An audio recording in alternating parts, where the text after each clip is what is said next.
पिछले 2-3 दिन से पाकिस्तान में बहुत कुछ चल रहा है। इमरान खान को अल-कादर ट्रस्ट केस में गिरफ्तार किया गया, उनको घसीट कर अदालत से ले जाया गया। फिर उनकी गिरफ्तारी को सुप्रीम कोर्ट की तरफ से गैर कानूनी इलीगल करार दे दिया गया। करंटली इस वक्त इमरान खान स्टिल पुलिस की कस्टडी में है और उन्होंने सुबह इस्लामाबाद हाई कोर्ट भी जाना है। इमरान खान की गिरफ्तारी के साथ ही लोगों ने मुख्तलिफ शहरों में एहतजाज स्टार्ट कर दिया था और पहली बार पाकिस्तान की तारीख में ये एहतजाज आर्मी के कैंट्स, आर्मी ऑफिसर्स के घरों और इवन GHQ तक पहुंचा। अब ये अल कादिर ट्रस्ट करप्शन केस की है क्या, इसको थोड़ा सा समझते हैं, लेकिन उससे पहले आपको ये बताते चलें कि इमरान खान पहले प्राइम मिनिस्टर नहीं है, फॉर्मर प्राइम मिनिस्टर जिनको अरेस्ट किया गया है। इससे पहले भी पाकिस्तान में एक हिस्ट्री रही है प्राइम मिनिस्टर्स को अरेस्ट करने की, उनको डिस्क्वालीफाई करने की और उनके जुडिशियल मर्डर्स करने की। Starting from 1962 general Ayub Khan ने हुसैन शहीद सुरवदी को गिरफ्तार किया था, then Zulfikar Ali Bhutto, then Benazir Bhutto, then Nawaz Sharif, Yousuf Raza Gilani, Shahid Khaqan Abbasi and now Imran Khan. अभी तक जितने भी प्राइम मिनिस्टर्स गुजरे हैं, किसी को गिरफ्तार किया गया, किसी को डिस्क्वालीफाई किया गया और किसी का जुडिशियल मर्डर किया गया। पाकिस्तान में किसी भी प्राइम मिनिस्टर की गिरफ्तारी ये पाकिस्तानियों के लिए नया नहीं है, हम लोगों के लिए नया नहीं है। हम लोग ये सब पहले भी देख चुके हैं। हाँ, इस बार लोगों का रिएक्शन थोड़ा सा डिफरेंट था। खैर, किस प्राइम मिनिस्टर के साथ क्या हुआ, कैसे हुआ, उस डिटेल में नहीं जाते, वीडियो काफ़ी लंबी हो जाएगी। अभी के केस पे फोकस करते हैं, अल कादर ट्रस्ट करप्शन केस जिसमें इमरान खान को गिरफ्तार किया गया। ये केस एक्चुअल में है क्या? इस केस की, अल कादर ट्रस्ट केस की पूरी कहानी 2019 के एंड में यानी दिसंबर 2019 में स्टार्ट होती है। 2019 में बरतानिया की नेशनल क्राइम एजेंसी ने मलिक रियाज, जो पाकिस्तानी प्रॉपर्टी टाइकॉन है, उनके साथ और उनकी फैमिली के साथ 190 मिलियन पाउंड्स का एक सेटलमेंट किया and it was out of court settlement. और मज़े की बात कि ये नेशनल क्राइम एजेंसी की हिस्ट्री का सबसे बड़ा सेटलमेंट था।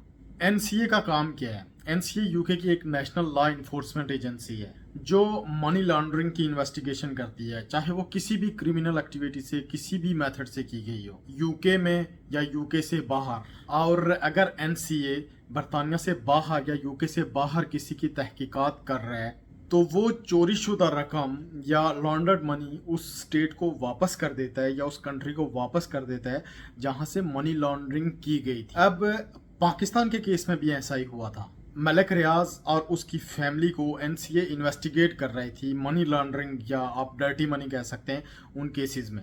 और NCA की इन्वेस्टिगेशन के बाद ये 190 मिलियन पाउंड्स की सेटलमेंट हुई थी। और ये सारा पैसा 190 मिलियन पाउंड्स, जो कि पाकिस्तानी करेंसी में 60 अरब रुपए बनते हैं, ये पाकिस्तानी गवर्नमेंट को मिलना था, पाकिस्तान के खजाने में आना था।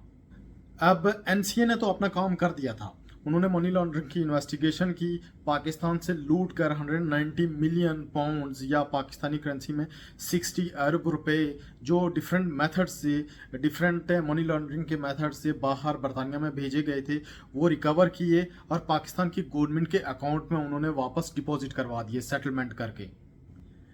एट दैट टाइम पाकिस्तान का वज़ीर आज़म कौन था? इमरान खान। और एट दैट टाइम मलिक रियाज को बहरिया टाउन कराची के केसेस में 460 अरब रुपए का जुर्माना हुआ था। अब हुआ क्या? जो 190 मिलियन पाउंड्स थे, पाकिस्तानी करेंसी में 60 अरब रुपए, जो NCA ने रिकवर किए थे बरतानिया से, वो पाकिस्तानी गवर्नमेंट के ख़जाने में डिपॉजिट करवाए थे। और इमरान खान की गवर्नमेंट पर इल्ज़ाम है कि वो पैसे उन्होंने पाकिस्तानी गवर्नमेंट के ख़जाने में डिपॉजिट नहीं करवाए और उन पैसों को, जो मलिक रियाज को फ़ाइन हुआ था 460 अरब रुपए का, उसमें एडजस्ट कर दिया गया। 5 दिसंबर 2019 को मिर्ज़ा शहजाद अकबर, जो कि प्राइम मिनिस्टर के एडवाइज़र थे एट दैट टाइम, उन्होंने एक प्रेस कॉन्फ्रेंस किया और प्रेस कॉन्फ्रेंस में बताया कि 140 मिलियन पाउंड सुप्रीम कोर्ट के अकाउंट में मुंतकिल कर दिए गए हैं। जब उनसे पूछा गया कि ये पैसे पाकिस्तानी गवर्नमेंट की मलकियत हैं, सुप्रीम कोर्ट के अकाउंट में कैसे ट्रांसफ़र किए जा सकते हैं, तो उन्होंने जवाब दिया कि NCA, मलिक रियाज और गवर्नमेंट ऑफ पाकिस्तान ने डीड ऑफ कॉन्फिडेंशियलिटी साइन की है और इसी वजह से वो इस मामले की ज़्यादा तफसील नहीं बता सकते। अब वो डीड ऑफ कॉन्फिडेंशियलिटी क्या थी, नो वन नोज। और एज पर केस इस सब के बदले में बहरिया टाउन और मलिक रियाज ने 458 कनाल लैंड, जिसकी प्राइस 53 करोड़ से ज़्यादा है, वो अल कादिर ट्रस्ट को चैरिटी कर दी। और अल कादिर ट्रस्ट यूनिवर्सिटी के ट्रस्टी कौन है? इमरान खान और Bushra Bibi.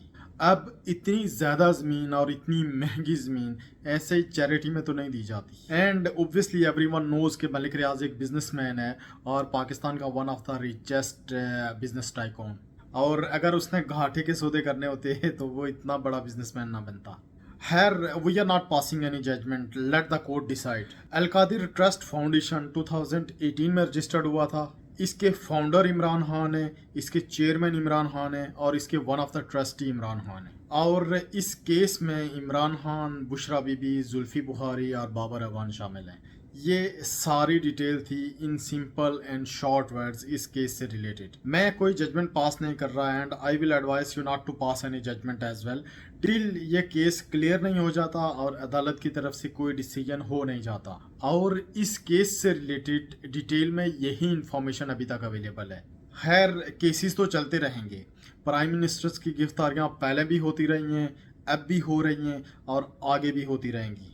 As a Pakistani nation what we shouldn't do, तोड़ फोड़, जलाओ घराओ, गवर्नमेंट की इमलाक को नुकसान पहुंचाना, शोरूम्स जलाना, प्रॉपर्टीज़ को डैमेज करना, लोगों की गाड़ियों को आग लगाना, गवर्नमेंट की किसी भी प्रॉपर्टी का नुकसान करना। एहतजाज करो, आपका राइट है, लेकिन ये सब नहीं करना। जस्ट यूज़ योर माइंड, अपना दिमाग यूज़ करो और सोचो कि ये जो तोड़ फोड़ आप कर रहे हो, ये जो जलाओ घराओ आप कर रहे हो गवर्नमेंट की प्रॉपर्टीज़ का, जो आर्मी की प्रॉपर्टीज़ का, ये वापस कैसे बनेंगे? ये गवर्नमेंट ने वापस बनाने हैं। गवर्नमेंट का मेजर सोर्स ऑफ रेवेन्यू क्या होता है? Income tax. पाकिस्तान में ऑलरेडी काफ़ी इनकम टैक्स लग चुका है, डिफरेंट तरह के एडिशनल टैक्सेस लग चुके हैं। और ये जो प्रॉपर्टीज़ तोड़ फोड़, जलाओ घराओ आप कर रहे हैं, प्रॉपर्टीज़ को डैमेज कर रहे हैं, इनको बनाने के लिए गवर्नमेंट पैसे आपसे लेगी, आपकी जेबों से निकालेगी, डिफरेंट तरह के और एडिशनल टैक्सेस लगाकर। आप लोग जो ये प्रॉपर्टीज़ को तोड़ रहे हो, जलाओ घराव कर रहे हो, आप लोगों ने वापस इसकी पेमेंट करनी है। इन प्रॉपर्टीज़ को आपके पैसों से वापस बनाया जाएगा। और मज़े की बात, उसमें करप्शन भी की जाएगी। एट द एंड नुकसान किसका है? आपका। एहतजाज ज़रूर करो, ये आप लोगों का हक है, लेकिन दायरे में रहकर। अल्लाह ताला पाकिस्तान का हामी और नासिर हो। मिलते हैं आपसे अगली वीडियो में इंशाअल्लाह ताला।